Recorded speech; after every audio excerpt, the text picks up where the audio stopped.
माता दी, कैसे हैं आप सब। मैं जितेंद्र विजय भोजपुरी में आपका स्वागत है। आज हम इस वीडियो में बहुत ही खास बात करने आए हैं, क्योंकि फिलहाल के स्टार तो बड़े स्टार में आ रहे हैं खेसारी लाल यादव जी और पावर स्टार पवन सिंह जी, लेकिन जो पहले थे, मतलब अभी भी ये नहीं हम बोल रहे हैं कि पहले ही थे, मनोज तिवारी जी के बारे में आज हम बात करने आए हैं। ये देख लीजिए एक बार पहले स्क्रीनशॉट मनोज तिवारी जी का। मैंने सोशल मीडिया के माध्यम से एक वीडियो मिला है मनोज तिवारी जी का, जिसमें एकदम जबरदस्त का दाढ़ी वाड़ी मनोज तिवारी जी एकदम बढ़ा लिए हैं। भाई साहब एकदम जबरदस्त दिख रहे हैं। इसमें लुक देखकर तो एकदम गर्दा, एकदम भाई साहब क्या का एकदम फरसा उर्सा लेकर भी वीडियो में हम देखे। आप खुद ही एक बार देख लीजिए।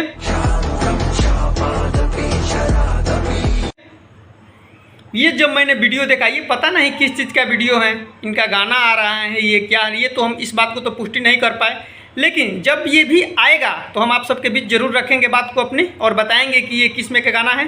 लेकिन अभी इसके बारे में हमें कुछ पता नहीं, बस ये हमें दिखा कि अरे भाई साहब ये मनोज तिवारी जी का नया लुक आ गया।